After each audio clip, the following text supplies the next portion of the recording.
Sur l'île de la Réunion, les communautés s'unissent pour aider les habitants de Mayotte dévastés par le cyclone Chido. Les Réunionnais ont réuni de la nourriture, de l'eau, des vêtements et d'autres produits indispensables. Une partie de ces dons est collectée dans un centre communautaire appelé la Maison de Mayotte. My family in Mayotte, I haven't heard of them for 2 days after the cyclone destroyed the island. I got news from them. The house is okay, but a lot of houses got destroyed. Les organisateurs espèrent recevoir suffisamment de dons pour remplir un conteneur qu'ils pourront transporter à l'aide d'un avion militaire. L'inquiétude, c'est d'avoir de la nourriture rapidement et l'eau qui manque. Il manque beaucoup d'eau, donc on a peur aussi des épidémies parce que les gens ils boivent de l'eau un peu partout, là où ils peuvent, et c'est pas forcément de l'eau potable. Territoire le plus pauvre de France, Mayotte a été frappée par le plus violent cyclone qu'elle ait connu depuis près d'un siècle. Les autorités craignent des milliers de morts. Les bidonvilles ont été complètement rasés, les toits des maisons ont été arrachés, les survivants errent dans les rues jonchées de débris. Le département est toujours sans eau potable et sans électricité. Certaines zones sont isolées à cause du manque de réseau. Beaucoup de Mahorais attendent du gouvernement la déclaration de l'état de catastrophe naturelle pour bénéficier d'aide, une reconnaissance que le nouveau chef du gouvernement, François Bayrou, a assurée. Les services de sécurité russes ont annoncé avoir arrêté un citoyen ouzbek soupçonné du meurtre du haut général Igor Kirillov. Le militaire, responsable de la défense radionucléaire et chimique russe, a été tué ce mardi dans l'explosion d'un engin dissimulé dans une trottinette électrique à proximité d'un immeuble résidentiel.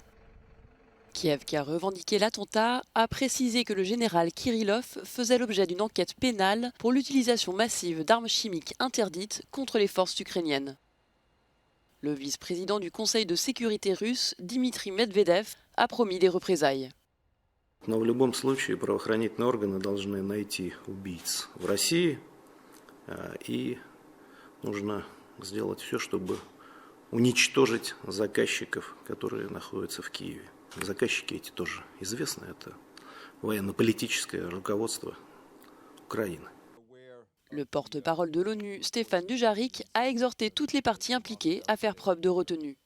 Dans le même temps, les États-Unis se sont défendus de toute implication dans l'assassinat du général. It's not something that we were involved in. Obviously, he was a general who was involved in a number of atrocities. He was involved in the use of chemical weapons against Ukrainian military. It's something the United States has publicly assessed before. Depuis le début du conflit, plus de 2000 militaires ukrainiens ont été hospitalisés pour avoir été exposés à des armes chimiques.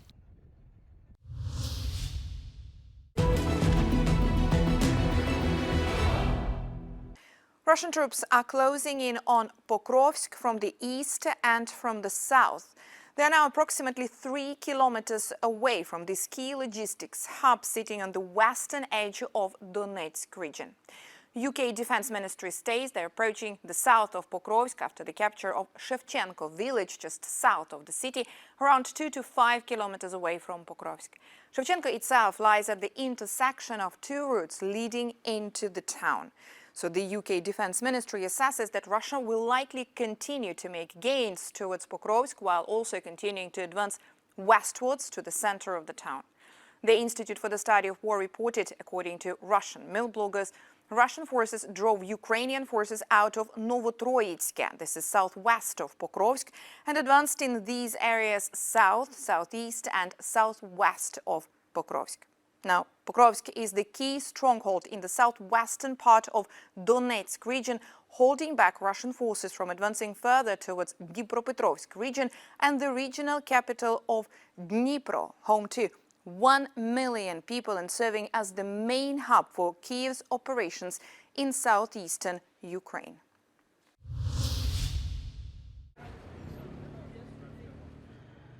Hayat Tahrir al-Sham continue de consolider son pouvoir sur la Syrie. Le groupe rebelle a désormais le contrôle de la police de Damas. Il travaille actuellement de manière très limitée car il n'a pas de cadre juridique à respecter ni de loi à faire appliquer. Le HTC travaillerait à l'élaboration de nouvelles lois à l'échelle nationale, mais en attendant, la police de la capitale ne peut que recueillir les plaintes du public et lui donner des garanties verbales. Abu Otma, l'ancien chef de la police d'Idlib, le bastion des rebelles au pouvoir, a été nommé pour superviser les commissariats de la capitale. Pendant ce temps, dans la ville côtière occidentale de Latakié, le gouvernement intérimaire organise un nouveau programme de réconciliation pour les anciens soldats. Ces soldats et les officiers de police sous le régime de Bachar al-Assad ont été invités à se rendre dans un centre et à s'inscrire pour obtenir une nouvelle carte d'identité spéciale. Ces cartes sont valables 3 mois et permettent à leurs détenteurs de travailler et de se déplacer librement dans le pays. Le gouvernement intérimaire affirme que tous les anciens membres du personnel de sécurité qui n'ont pas participé à l'assassinat ou à la torture de civils ont bénéficié de l'immunité. Ce nouveau programme est une opportunité pour eux de se réhabiliter et de s'adapter à la vie dans une nouvelle Syrie sûre et unie.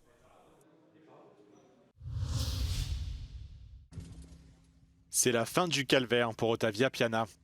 La spéléologue italienne de 32 ans était bloquée depuis samedi dans un tunnel de la grotte de Bueno Fonteno, dans le nord de l'Italie.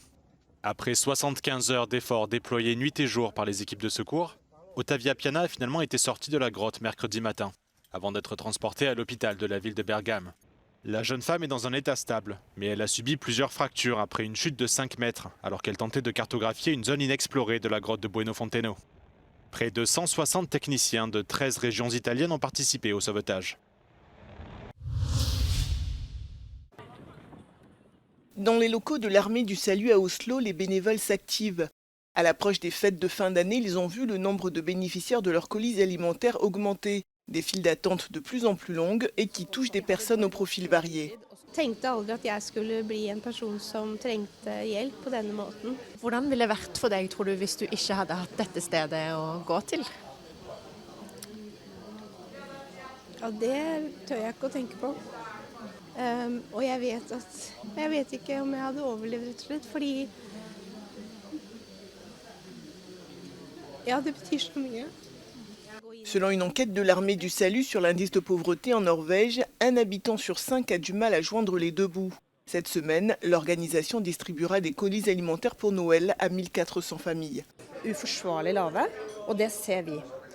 Køene våre øker, mange flere trenger hjelp, så oppfordringen er jo at sosialhjelpssatsen må økes. La Norvège fait pourtant partie, comme la Suisse ou l'Autriche, des pays européens où le taux de pauvreté est le plus bas. Une tendance qui a changé ces dernières années avec la hausse de l'inflation. Selon l'UNICEF, entre 2014 et 2021, la Norvège, tout comme la France, a connu une augmentation de la pauvreté infantile.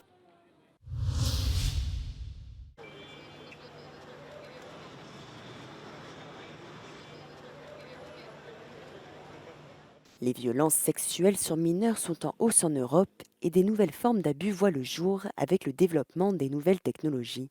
Aussi, l'UE veut mettre à jour sa directive relative aux abus sexuels commis contre des enfants qui date de 2011. Mais la proposition initiale de la Commission a été édulcorée par les ministres de la Justice. 7 États membres, dont la Belgique et la Finlande, regrettent la suppression de certaines parties du texte.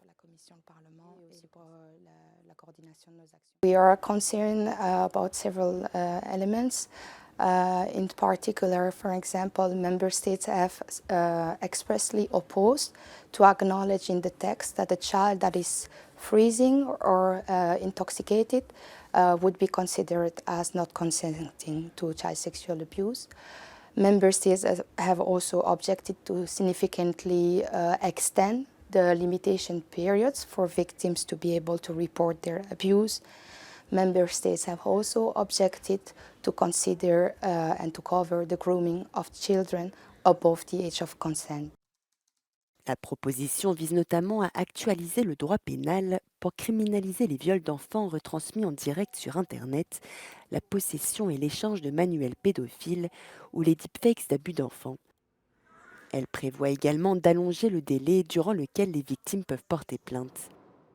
De leur côté, les eurodéputés devraient soutenir une directive plus ambitieuse. In this directive, we only talk about the crime itself and the sanctions.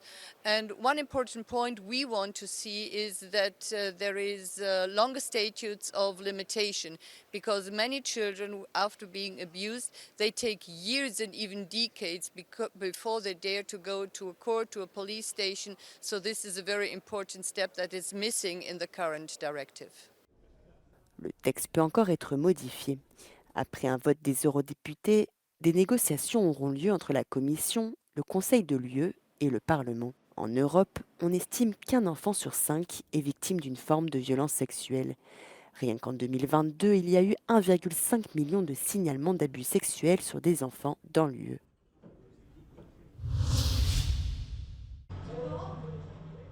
Un bar à bière typique a ouvert ses portes à Pyongyang, capitale nord-coréenne.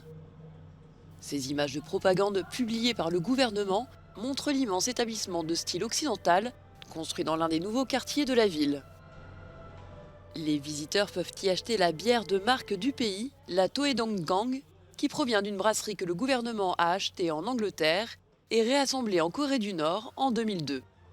여기 리몬고리에 자리 잡은 화성대동강 맥주집은 우리 이민들이 보다 문명한 생활을 누리게 하시려는 경의하는 청소동지의 사랑 속에 세워졌습니다. Si Pyongyang vante une riche culture de la bière nord-coréenne, la boisson houblonnée reste réservée à l'élite. La majeure partie de la population, essentiellement rurale, lutte quotidiennement contre la pauvreté, et nombreux sont ceux qui dépendent de bons alimentaires pour pouvoir se nourrir. Seuls les hommes habitant à Pyongyang reçoivent des bons spéciaux pour consommer de la bière, et rares sont les Nord-Coréens des campagnes à pouvoir s'offrir de la bière haut de gamme. Ceux-ci se contentent pour la plupart d'une bière artisanale, plus accessible mais de moindre qualité.